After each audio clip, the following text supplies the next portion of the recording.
wrong. Everyone was so wrong. So wrong. Facebook actually had to come out and clarify the one thing that everyone gets wrong about Andromeda, and its creative diversity requirements. This is why sometimes it is best to just wait until you have all of the facts. Almost everyone predicted it wrong, or didn't have the full picture and just made some claims prematurely, which led to a lot of marketers making bad decisions based on just partial information. Well, if you stick with me today till the end of the video, I will make sure that you walk away with the clear-cut understanding of how exactly Andromeda works. This will be a long video. Unlike those quick videos that just tell you what to do, I really want you to understand the why behind it. And as a bonus reward, I will be sharing an internal meta document that explains exactly how Facebook ads now processes different creatives. So this video is divided into 3 parts. We are going to start with the history of all of the algorithmic changes at Facebook ads. And if you never really followed the post iOS 14 changes to meta ads, then this will explain everything. And it's super important for you to understand what happened so you can understand what will happen. Then we're going to discuss the meta document regarding the creative diversity metrics. You and I will find out exactly how to win at Facebook ads post Andromeda. So let's get to it. Oh, and before we begin, I have a favor to ask of you. As you might have noticed that this is the first video of this channel. I always wanted to be a content creator and I love teaching people marketing. So I'm just basically merging both of my passions. Technically, I was planning to start my YouTube channel after the New Year's. It was supposed to be like my New Year resolution. But my OCD was killing me because of all of the fragmented information that is out there. And I felt like I had to put this one out earlier than I planned. My next video will most likely be next year. So please like, subscribe, show some love. Really appreciate it. So let's get right into it. So in 2021, Apple launched iOS 14.5, and with that came a lot of sweeping privacy initiatives that had huge impacts on how Facebook and other social media platforms could track user actions. This was a massive signal loss. Apple basically started prompting everyone and asking if they wanted to be tracked. And not surprisingly, over 80% of people just voted no. This was the app tracking transparency update that they launched on 14.5. So almost overnight, Facebook didn't really know who was converting. This didn't happen overnight, but it did get dramatically worse over time as old data could not be replaced with new data. It's like we were driving in a beautiful sunny weather with open, clear roads. Then all of a sudden, we found ourselves driving at night through thick fog. It was a rough time. So in response and in panic mode, Facebook changed its model to aggregated event measurement, which basically means they started using statistical guesses to fill in the blanks where the data was missing. But it just wasn't good enough. So come 2022, Facebook launched Advantage Plus slash ASC to combat all of the signal losses. Leveraging AI and automation, they were able to create an ad algorithm that did most of the targeting for you. Meta basically said manual targeting is less effective. Now, instead of you guessing who your audience is, let our AI do it. Advantage Plus became this streamlined black box that could automate up to 150 plus creatives under the ASC campaign. And a lot of marketers, myself included, didn't really opt into it, at least not right away. Because anytime I did A/B testing, I found that the audience control still did perform slightly better. Hey guys, Editing Z here. So while I was editing the video, I just realized that the video kind of turned into this whole documentary talking about all the Facebook ad algorithm changes over the years, which I think is amazing because I do think you should know what happened and why it happened so you can make the right decisions. But if you want to skip the first few parts and just skip to the Andromeda, I'll try to put the timeline on the screen and you can just go directly there because I do want to be respectful of your time. It's still a great video. I think you're gonna love it. But yeah, enjoy. Well, moving into 2023, Facebook launched Meta Lettuce, which was huge, by the way, but it didn't get even 1% of the attention like Andromeda has. This is where Meta said, We are retiring all of our fragmented AI models. Instead of having one brain for clicks, one brain for sales, they built Lattice, which was a single massive AI architecture that learns everything at once. This improved ad performance by understanding the relationship between different users, making predictions smarter and more stable. Now, I want to say at this point is where most marketers started seeing better results on a more broader audience campaigns. This unified prediction approach basically created a high capacity ranking model that just learned from all of the data points simultaneously, which is great. Finally, at the end of 2024, Facebook launched sequence learning and Meta Andromeda updates.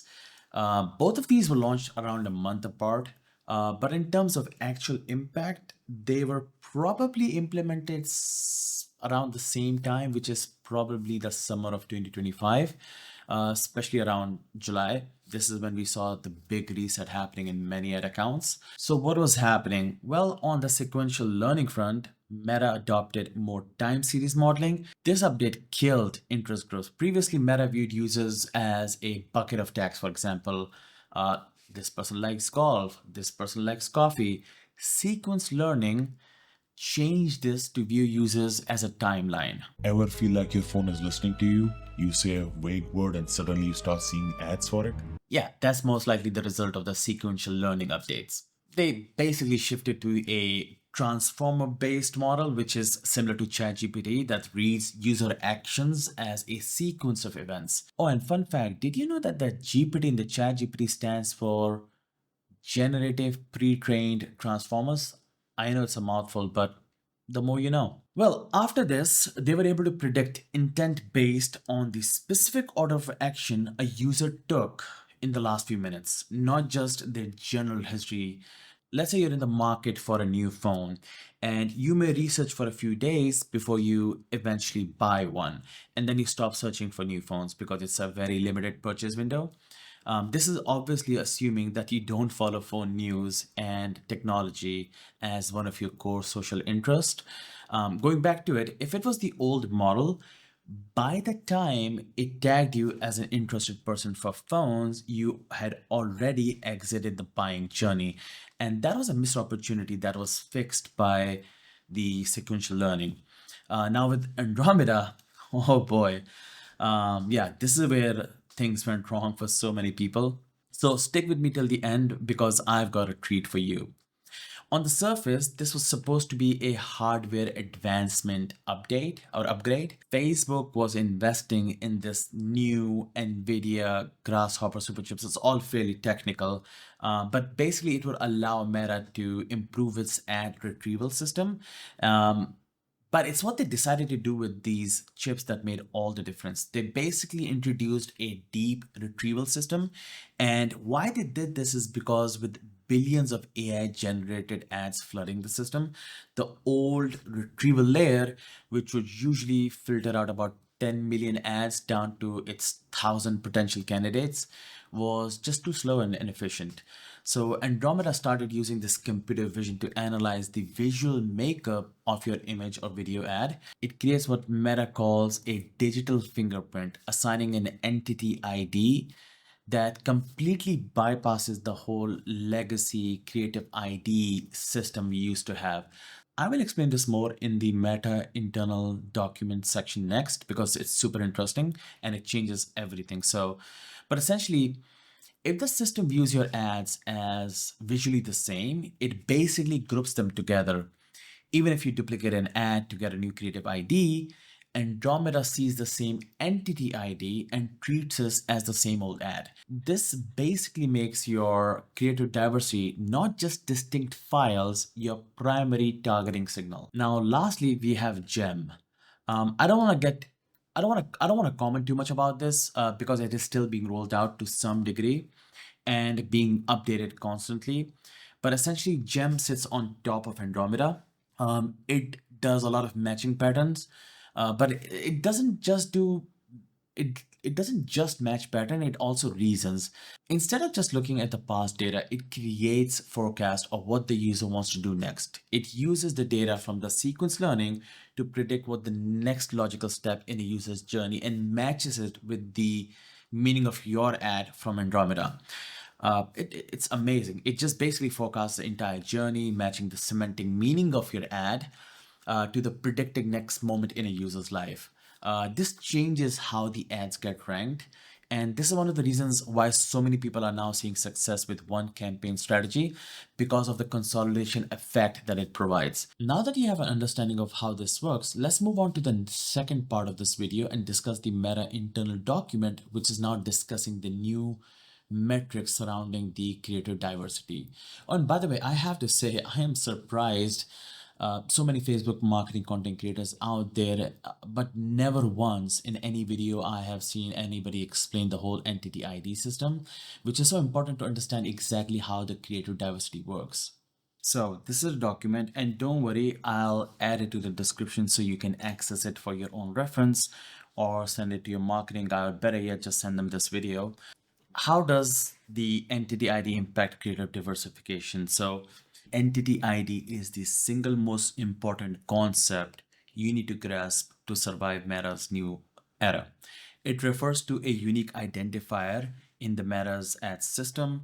The idea here is that there is a shared ID called the entity ID that multiple creatives can share, where in Meta's eye, they become functionally the same ad and are assigned the same probabilistic outcomes. I'm going to go through some of these slides, but not all of them. As I said, you can find the slide deck in the description to go through it yourself. But let's discuss this one. This point is super important because I have heard this complaint from so many creative strategists that, oh, we created this amazing ad, we put it with the rest of the ads, and then Meta did not even spend a single cent on it. So they basically asked me, how could Meta possibly know the potential performance of an ad without spending any money on it? So one of the reasons is because in Meta's identity of this ad, it is consolidating the learnings from other similar ads and applying it to the same ad. So even though they are different, the historical learning from other ads are applied and the probabilistic outcome becomes the same, at least in Meta's eyes. They even mentioned here that when Meta system processes an ad, if it views the image or video as the same or even similar to another existing ad, it consolidates the learning and performance data for those multiple ads into a single entity ID. Now, this is huge. So this consolidation even happens regardless of which specific campaign or ad set the creative is in. So for instance, if you create two ads with unique primary text, different headlines, or even entirely separate offers, they will be assigned the same entity ID if the imagery is identical, like in this case where we have the shop now and the 25% off. Even subtle variations like the images of the same product shot with different lightings or angles, or even two different products with the same lighting or angles, may still be grouped under the same entity ID if the system considers the visuals to be identical, like this one where the product is on a flat lay at an angle shot. Now, I know this can get super confusing, but there is a cheat sheet here that explains this a bit more. Let me see. Yeah, right here. And also there is another article. So yeah, this is the article where Meta is trying to explain how to use the creative diversity. I'll make sure that I put this down in the description as well. And they're basically showing how to use different formats over here. For example, if you take a look at the two pictures, those are clearly two different products. So that's a sneaker and that's a loafer. But since they have a similar background, which is the brown hardwood floor, the sofa, it basically assigns a single entity ID, even though there are two different products. And this is why the concept of the best performing product might be a little bit different now. Instead, they're saying, instead of showing a similar imagery, why don't you show someone, for example, in this case, someone is wearing a shoe. They also do show the do's and don't over here. And let's go to the second option. So this one is about diversifying your visuals. So they're saying basically this woman is wearing the same hoodie and it's a little bit of a close-up shot. One seems to be in a studio, the other one seems to be outside, but they're still visually kind of like similar. So there's a possibility that it might be tagged as the same entity ID. So instead they're saying get different angles and different places. So it doesn't all have to be in a studio. It could be outside in a normal natural lighting and stuff like that. So that's also one of the ways that you can do that. And this is where a lot of people get this wrong. So you can create different text to create a creative diversity. So for example, over here they're talking about you can use different text formats like a question or a list or describe different product features and benefits. So that is pretty much still in place. You can use and you should use different text variations to create different. Basically, like what you're trying to do with this is you're trying to evoke a different emotion, and by putting it as a list or a question, you are basically creating a different or a separate entity ID, which is the goal of this whole mechanism.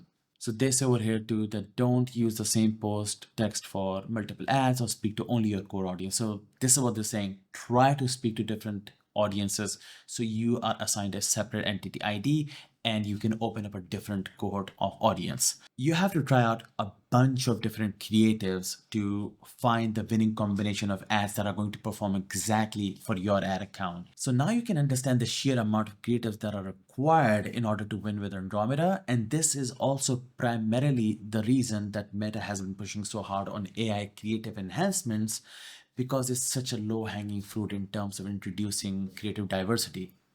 Now let's move on to the last part of this video, which I know that you have all been waiting for.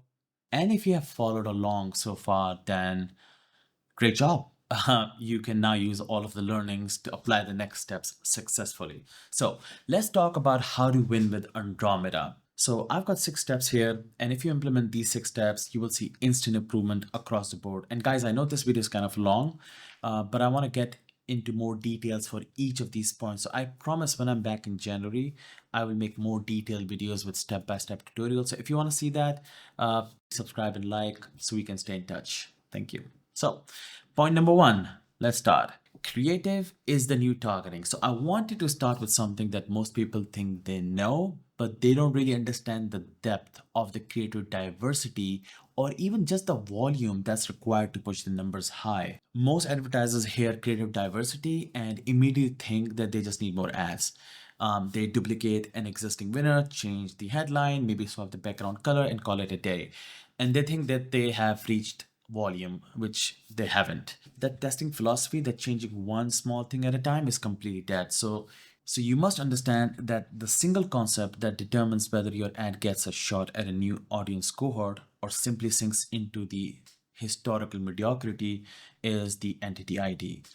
To break free and truly scale, you must provide a massive, unique, creative pool, because simply the new retrieval engine just demands so much high volumes of unique creatives and tests them rapidly.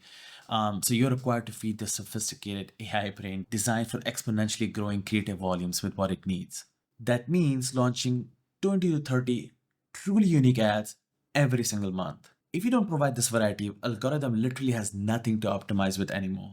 So the point number 2, campaign structure consolidation. So if you're running like a spaghetti monster campaign structure with 15 ad sets and manual budget shifting and micromanaging every tiny interest stack, you're actively fighting the algorithm. That's why your ROAS is simply flatlining. I can't remember where I read this saying, but it applies to Facebook ad situations perfectly nowadays, which is the complexity is the enemy of efficiency.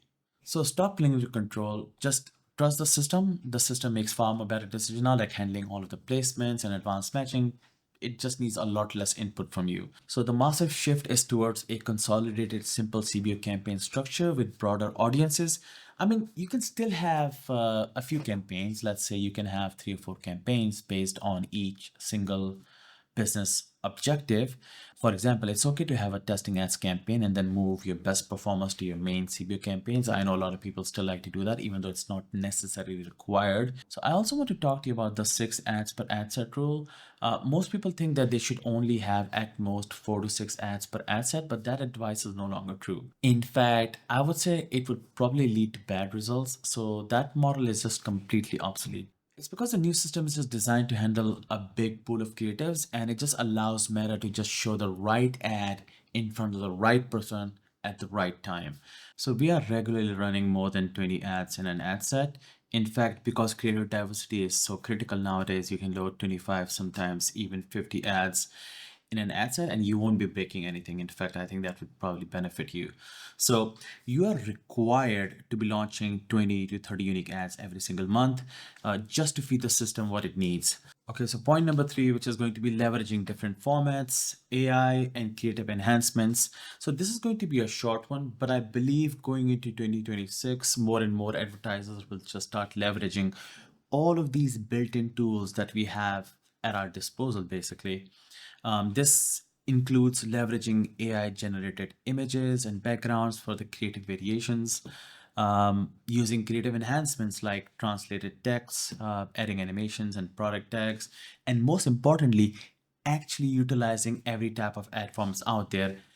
Even the ones that you think don't work for your business, just give it a try. And that includes the carousel ads, the flexible ads, the related media, the catalog ads, and dynamic creative. There's so many things out there that you can try. And these become even more important if your creative output is low, because just using these, you can add a lot of creative diversity to your ad account. All right, so point number four is going to be the 3-day kill rule versus not turning off your ads. So this is slightly complicated and probably deserves a video of its own, but I do want to explain how these two contradictory systems kind of now work together. So the old system would force us to wait, hoping the algorithm would eventually figure things out, but with the new ad retrieval system mechanism, it is just designed for faster matching across many creative options, and performance shifts a lot faster now. So assuming you don't have any tracking issues and you are utilizing Cappy, which by the way I highly recommend, you can now make decisions much faster. But I do want to discuss the other side of the coin. So lately I have found myself not turning off ads. Simply because if an ad isn't good, Facebook is just not going to spend any money on it. And this ties back into the entity ID and the probabilistic outcomes, where Facebook understands that since this type of creative haven't worked in the past, it's not going to work in the future. Or even if you have a creative that is actually performing well in the ad account, which is similar to what you're trying to put out, it is just trying to save you money. That's it. Like it knows that the current version that you have is gonna perform better than the new version that you're trying to force down your ad account's throat. So Facebook will just not spend on it. But from time to time, it will still try out this new creative in a different audience pockets. And I've seen where I would have an ad live in the account for 14 days where it did not spend any money and then suddenly start spending more money. It could be either that it found a better audience cohort where that type of ad would work, which is great. That's what the new system is supposed to do. Or it might be because of the creative fatigue. So for example, if one of your ad is performing well, but it's been running for a while and the frequency counter is going up, Facebook might just try to put the new creative just to see how it performs. And if it beats your benchmark, it starts performing better. So I will do a more detailed video on this, showing different ad accounts and how the structure exactly works in the future when I'm back. But point number five is going to be the CAPI tracking, which is the server-side tracking. So let's say that you've got the creative volume, you've consolidated your campaigns, but if you think you can scale on this platform with a leaky data pipeline, you are absolutely wrong. So you cannot leverage the speed of this new system if your tracking is garbage. So this is non-negotiable, guys.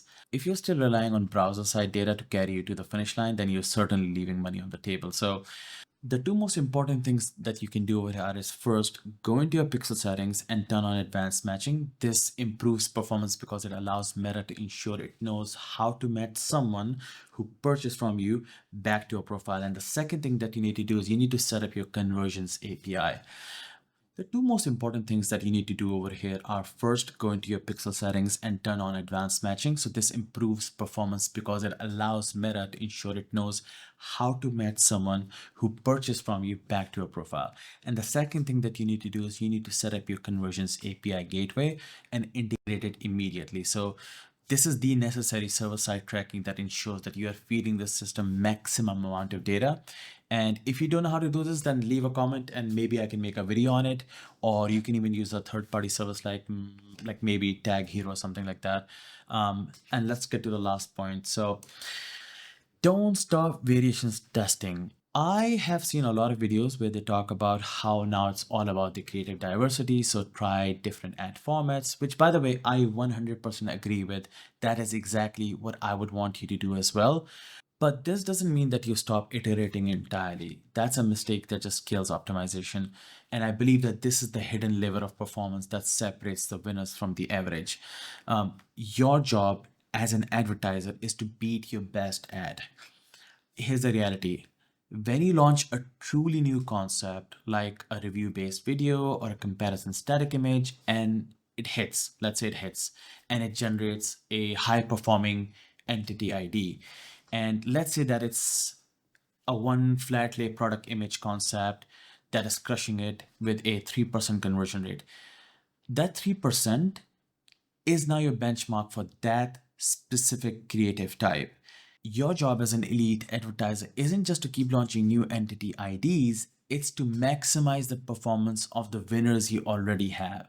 So we still need to find variations of the variations of that specific winning ad that exceeds the 3% conversion rate that you have.